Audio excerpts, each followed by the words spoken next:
Assalamualaikum warahmatullahi wabarakatuh. Alhamdulillahi rabbil alamin.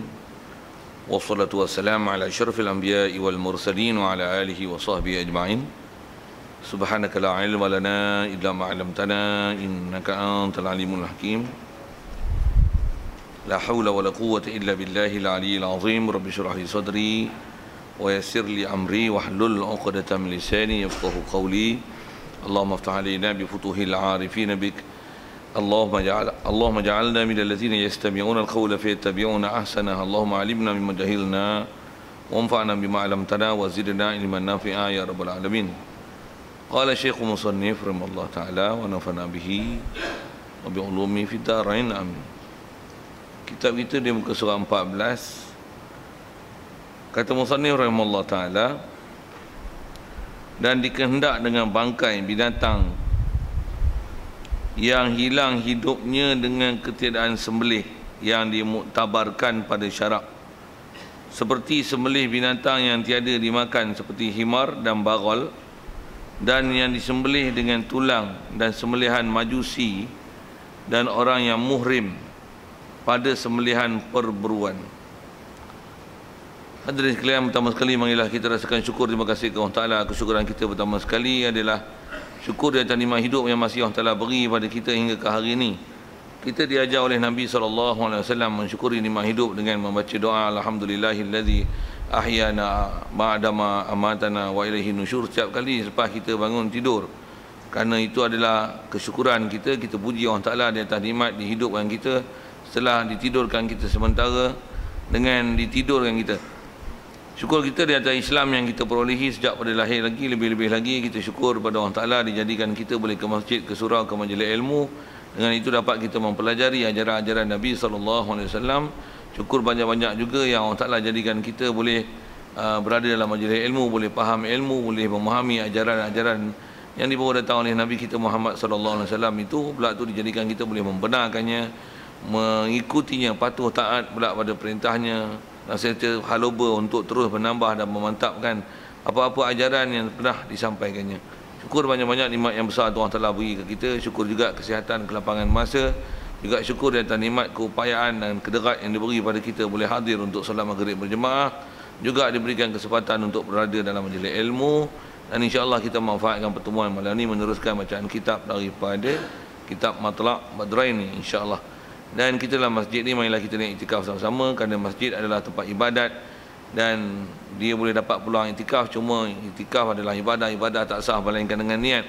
Kalau tak niat lagi main niat sama-sama, lafaz niatnya sahaja aku iktikaf dalam masjid ni kerana Allah Ta'ala.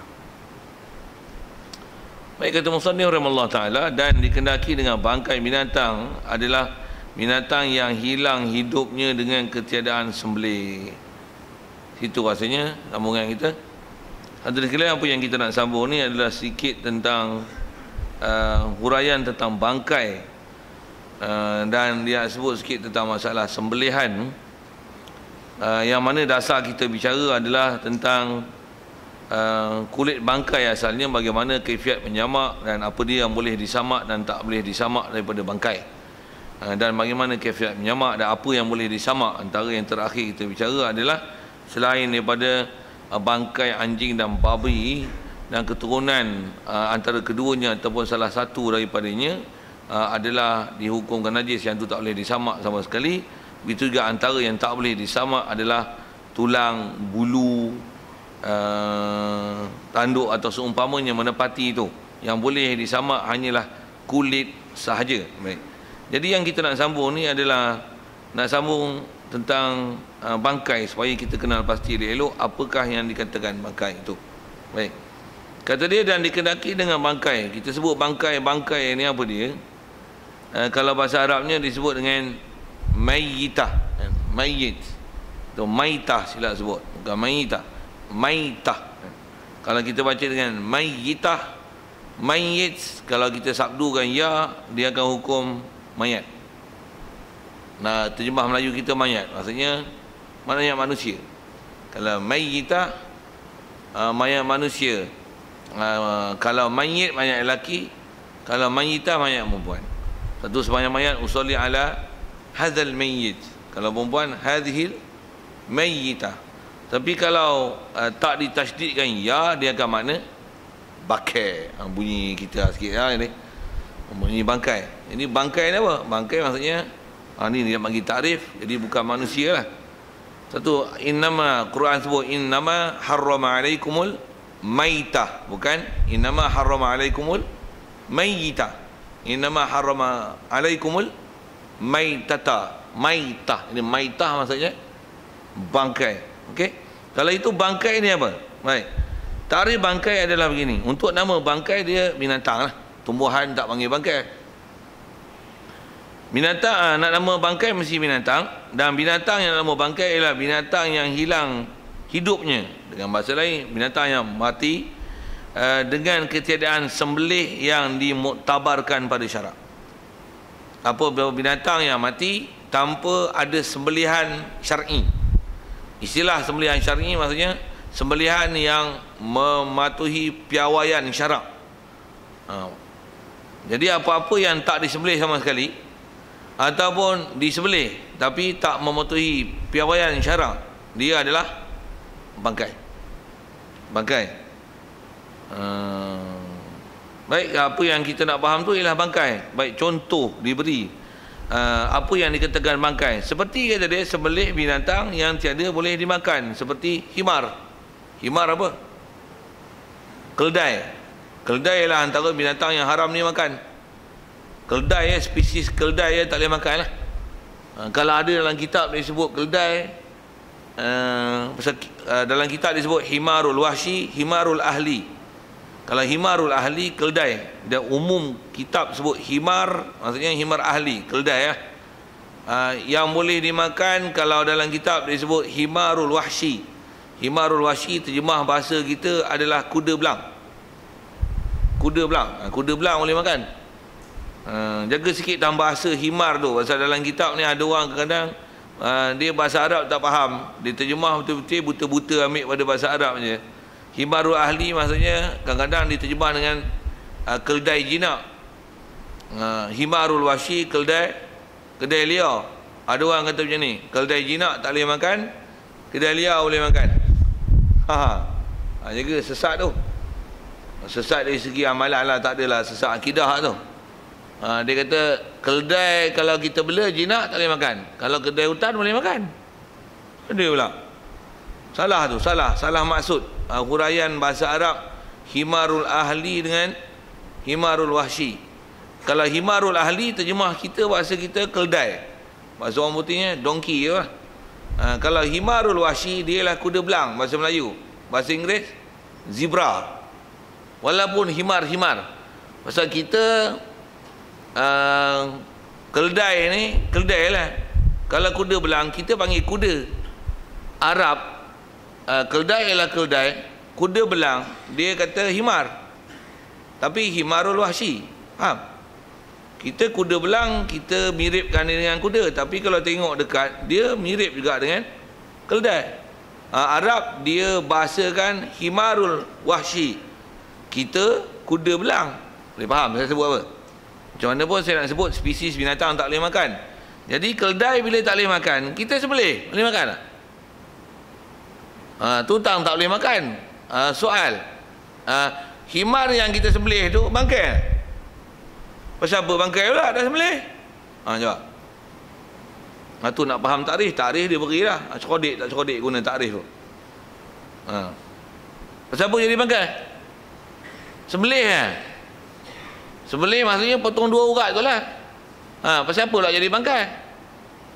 Pasal ayat dia tadi sembelihan yang tak dimuktabar pada syarak. Kenapa tak muktabar syarak? Pasal dia bukan binatang yang boleh disembelih. Kalau sembelih pun hukum tak sembelih. Pasal apa lah hukum tak sembelih? Pasal dia bukan boleh disembelih. Boleh faham?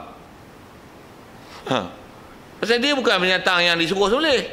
Kalau katalah hatta macam ni sekalipun, kita bela keldai saja nak ambil hukum tu kan. Kita keldai, orang Melayu mana, Malaysia mana ada bela keldai dia. Macam mana pun nak ambil hukum.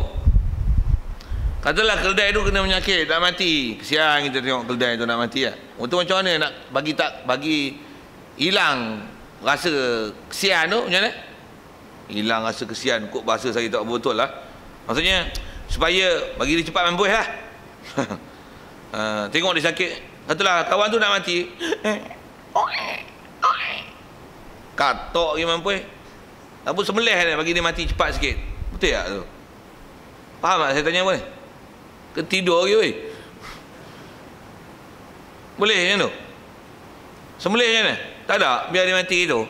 Kalau bahasa saya ngaji orang sekarang tok guru dia kata biar je mati beragan gitu. Mati beragan atau mati beragan? Mati biar gitu lah, mati gitu lah. Apa gaduh kita tolong pergi bangun pampus dia pula? Pasal kaedah binatang yang memang kalau disuruh kita cepatkan dia mati dengan kita bunuh, itu kalau memang binatang yang disuruh kita bunuh. Babi, cicak, lipas, ular, kalajengking, binatang-binatang yang dipanggil puaisiqah ataupun pawasik, binatang-binatang keji ni, binatang perosak ataupun binatang bahaya macam ni. Hak ni memang disuruh bunuh. Hak ni kalau bunuh, kalau binatang tu nak mampus lah, sikit lagi. Tikus nak mampus. Tikus bunyi gitu pula, silap kan. Bunyi tikus lah, bunyi tikus lah. Bunyi tikus. Sikit lagi nak mampus. Betul je nak ambil kayu, lepuk je mampus. Tak apa. Tapi bukan sembelih tau, bukan sembelih. Katuk je. Tak payah sembelih. Ini kita nak cerita apa? Keldai sembelih. Ya kan? Bangkai. Pasal apa? Pasal dia bukan binatang sembelihan. Walaupun disembelih, tak jadi suci bangkai tu. Pasal dia ialah bangkai. Nak faham betul lah. Selalunya dalam bab ni yang kita nak faham tentang status bangkai tu, selalu orang jual ubat lah. Orang jual ubat kadang-kadang antara formulasi ubat dia tu ada binatang-binatang yang tak boleh dimakan. Apa? Buaya. Jadi dia jual ubat, dia kata macam ni, tuan-tuan jangan risau, buaya ni saya yang proses. Jadi antara ramuan itu ditunjuklah biawa kecil, buaya kecil-kecil tu. Jadi kata dia, tuan-tuan jangan risau, buaya ni semua nak mati ni semua saya sembelih. Jadi boleh dibawa semayang, tak apa tuan-tuan, pasal saya sembelih tuan-tuan. Nampak cerdik bekah ni. Tak betul lah tu, tak betul lah. Atau seumpama tu lah, ataupun selalunya minyak burung bubut tu kan. Minyak burung bubut pun kalau ikut bukan burung bubut tu. Dia kalau ikut apa ramuan yang burung bubut tu ambil untuk balut burung bubut yang anak dia, kita patahkan kaki tu, dia balut tu. Herba yang dia pakai tu, hak tu kalau ikut buat minyak. Tapi orang buat minyak burung bubut macam mana? Ambil burung tu. Burungnya, telurnya, sarangnya, lepas tu disembelih je. Kata dia, jangan takut tuan-tuan, saya sembelih burung ni. Burung bubut boleh makan ni. Apa binatang yang tak boleh dimakan walaupun disembelih, dia ialah bangkai. Nak sebut betul lah. Kenapa jadi bangkai? Pasal sembelihan itu tak diiktibar pada syarak. Kenapa tak diiktibar pada syarak? Pasal dia bukan binatang yang disuruh sembelih. Okey, siap. Itu himar, keldai dan barol. Barol lah. Tuan-tuan tak kerti, buka kamus. Tak kerti duk barol tu. Tengok saja saya main bahasa sikit tuan-tuan. Sorry lah, saya punya passion gitu dah. Dia tak boleh nak ubah format lah. Okey, siap. Jadi barol termasuk binatang tak boleh makan. Quran pun ada sebut. Wal hamir wal birol. Birol ke barol dalam Quran? Birol lah. Wal hamir wal birol lalitar kabuha wazina. Raja-raja mulut je sebut tu. Kalau Al-Hafiz kena tolong saya tu.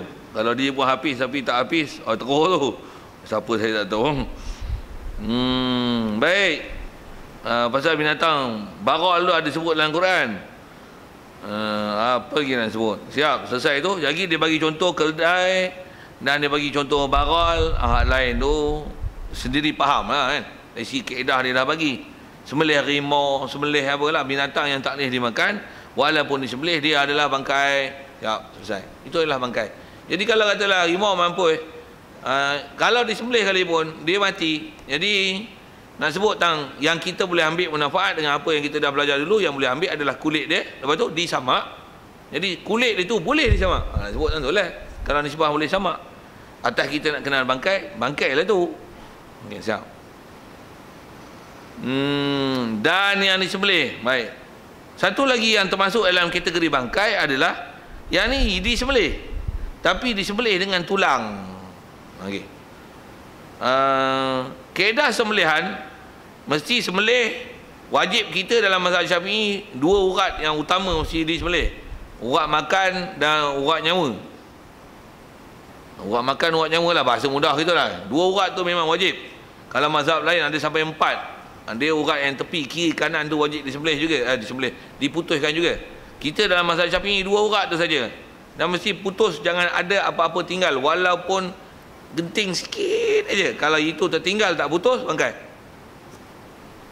Dan mestilah kaedah sembelihan kalau kata potong, putuskan 2 urat tu, dia mestilah di bawah halkum. Halkum mesti kalau kata ni kepala ayam ke apa binatang, mesti kita gagar dia rasa tu, mesti sembelihan di bawah halkum.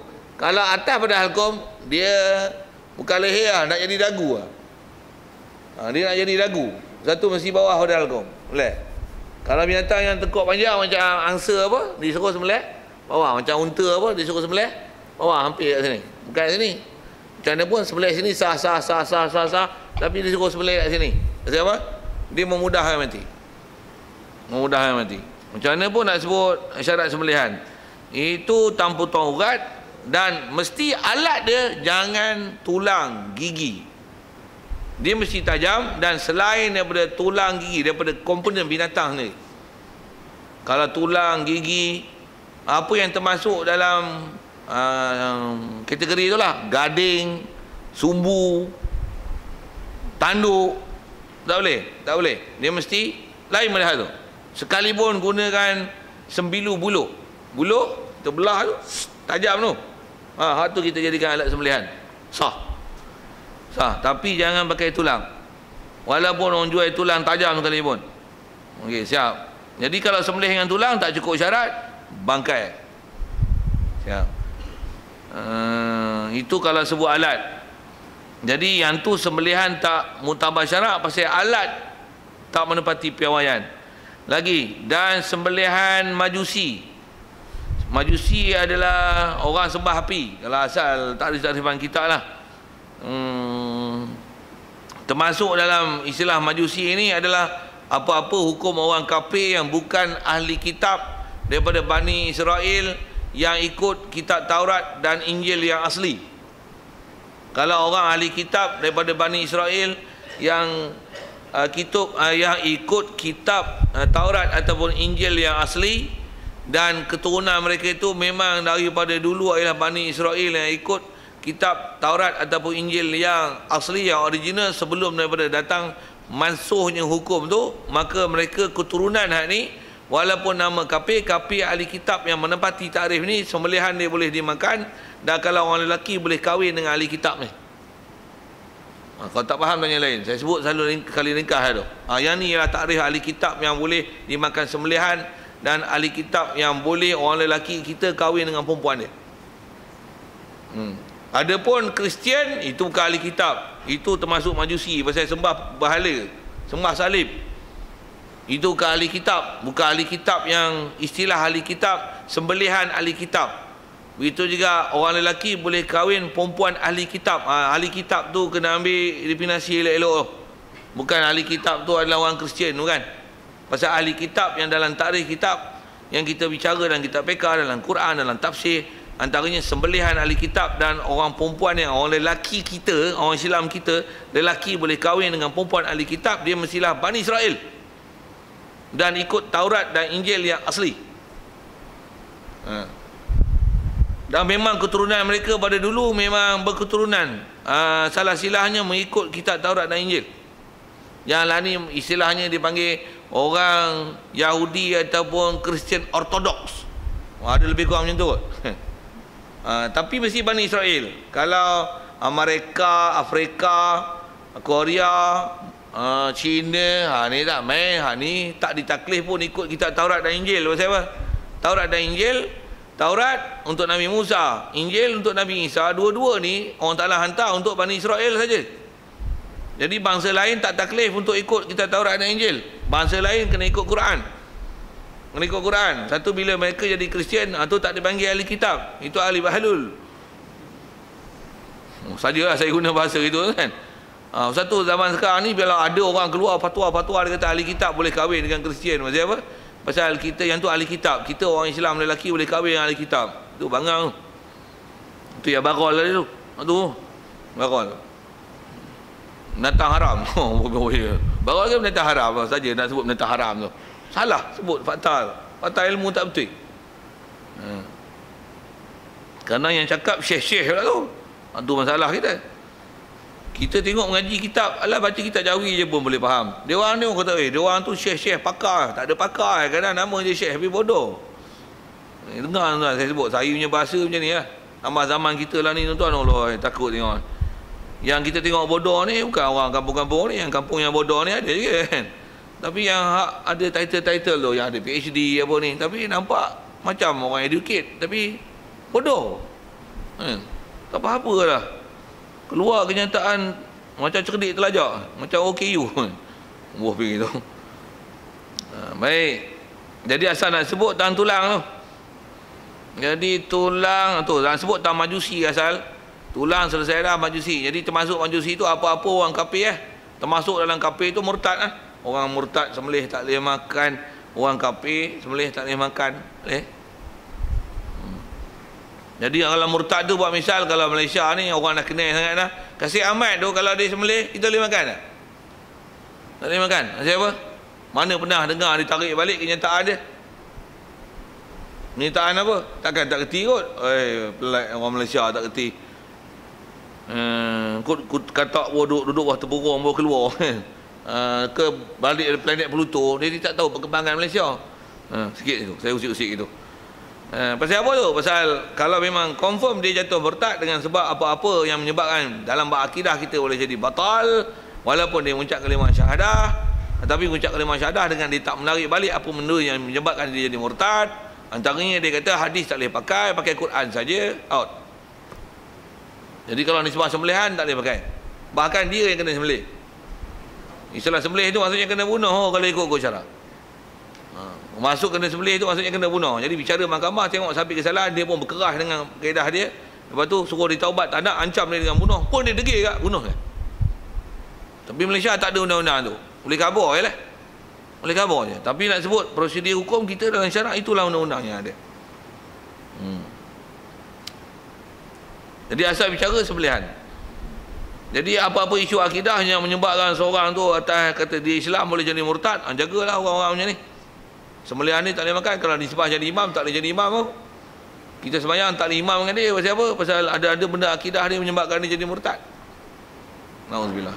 Pasal termasuk dalam majusi itu apa-apa statusnya orang kafir. Sama ada kafir asli, ataupun kafir yang selain pada ahli kitab yang kita sebut tadi, ataupun kafir itu ialah kafir murtad. Semua itu adalah kafir. Sembelihan mereka adalah tak sah dimakan. Baik, antara yang sembelihan tak boleh dimakan lagi adalah sembelihan orang yang muhrim. Memang baca betul tu, tak silap baca tu. Cuma kita kadang-kadang silap guna perkataan muhrim tu. Adalah sembelihan orang muhrim pada sembelihan perburuan. Muhrim ni apa? Orang yang tak boleh kahwin dengan kita. Bukan. Apa muhrim? Takkan tak bisa dengar? Tak tahu. Bunyi mengaji setiap malam, murim pun tak tahu. Mula saya nak bunyi bahasa itu kan. Yang ni yang kita kata jangan mengaji cuai. Datang masjid hari-hari, kuliah hari-hari. Tengok jadual sebulan penuh, tapi bodoh. Something wrong there, you know? Apa something wrong? Tuan-tuan tak mengaji maksudnya, tuan-tuan tak kutip ilmu. Tuan-tuan apa? You just mustamid. You just hear only. You tak ambil apa information, you collect the information, you know what is it. Satu tak cerdik, satu sampai adalah profesor kita yang dia pernah bahas, kata dia pengajian di masjid ni relevan tak relevan. Tu sampai ada orang kata macam tu, 30 tahun ulang alik masjid kan, daripada umur 30 sampai 60 nak jadi imam tak boleh, Quran tak boleh baca, sembahyang tumak ninah tak ada, murim tak tahu. Saja saya usik itu. Yang ni realiti kita mengaji kan, nak. Kita ni yang jadi bangsat dia dah ni. Saya punya bahasa macam ni tuan-tuan. Sorry lah orang Kelah Hulu kan, dia hulu kasar sikit. Tapi kasar pun tuan-tuan jadi boleh bertobat, boleh jadi baik tu baguslah. Biarlah saya tuan-tuan nak kata saya jahat, buruk, mulut ni celupah, mulut laser bubuhlah kat saya memang jahat. Tuan-tuan wali-wali tak apa. Saya nak sebut tu, tapi tak kerti murim tu apa dia. Baik, ambil bahasa sikit. Muhrim ni apa? Muhrim dikenaki kalau asal bahasa kitab, muhrim maksudnya orang berihram haji dan umrah. Muhrim ni ialah orang yang berihram haji dan umrah. Kalau kita belajar bahasa Arab sikit, muhrim ni ambil mana? Daripada ahrama yuhrimu ihraman. Pernah dengar lah ihram. Orang ihram apa? Ada ihram tak boleh nikah kahwin boleh?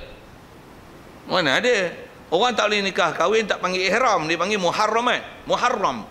Muharramat. Orang perempuan yang diharamkan nikah. Jadi asalan sebutnya ialah kalau ihram, jadi ahrama yuhrimu ihraman fahuwa muhrim. Ini muhrim apa? Muhrim orang yang berihram haji dan umrah.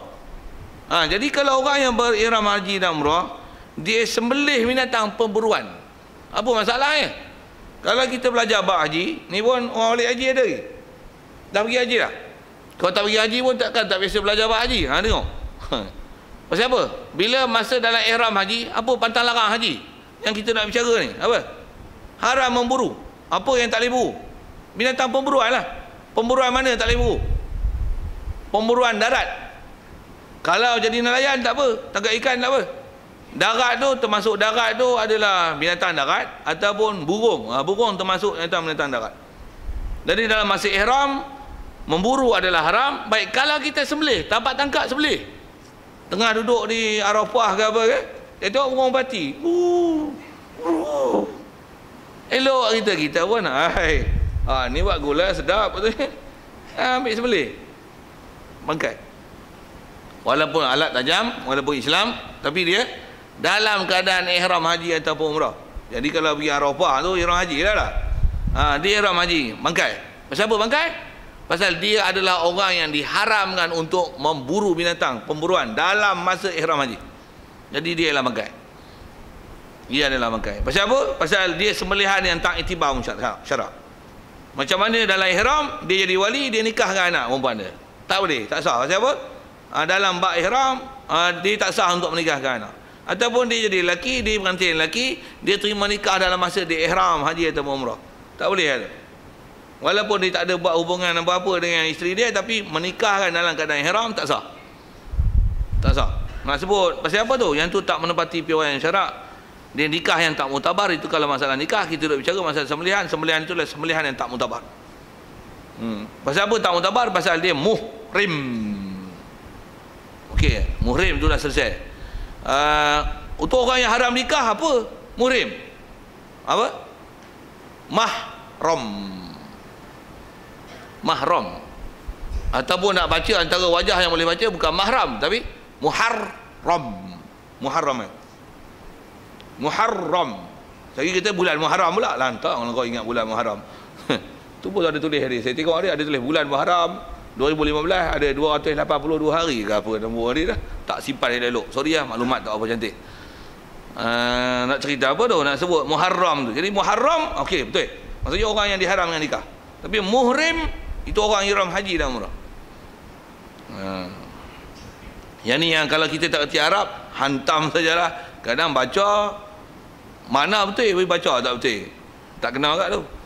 Baik, macam mana pun isu kita telah selesaikan. Yang kata orang dalam keadaan ihram haji ataupun umrah, binatang pemburuan darat, maksudnya sekalipun dapat rusa ke, kijang ke, mau pati ke, mau buyuh ke, ataupun duduk kat Padang Arafah dengan wukuf ke di Muzdalifah ke di Mina, tengok dop jalan.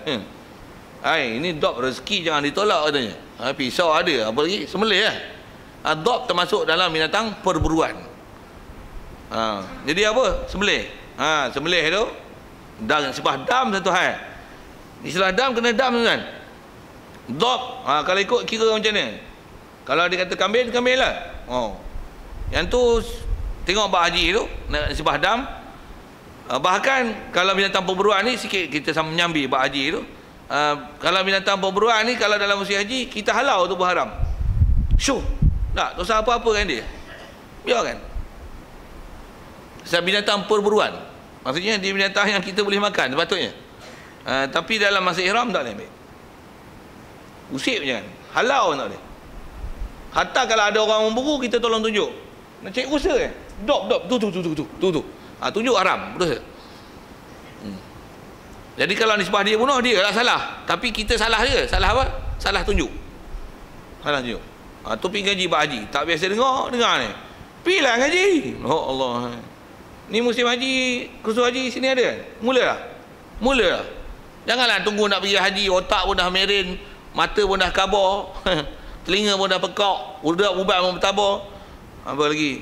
Seumpama itu, ilmu pun tak apa nak lekat, nak faham lah, nak beza haji.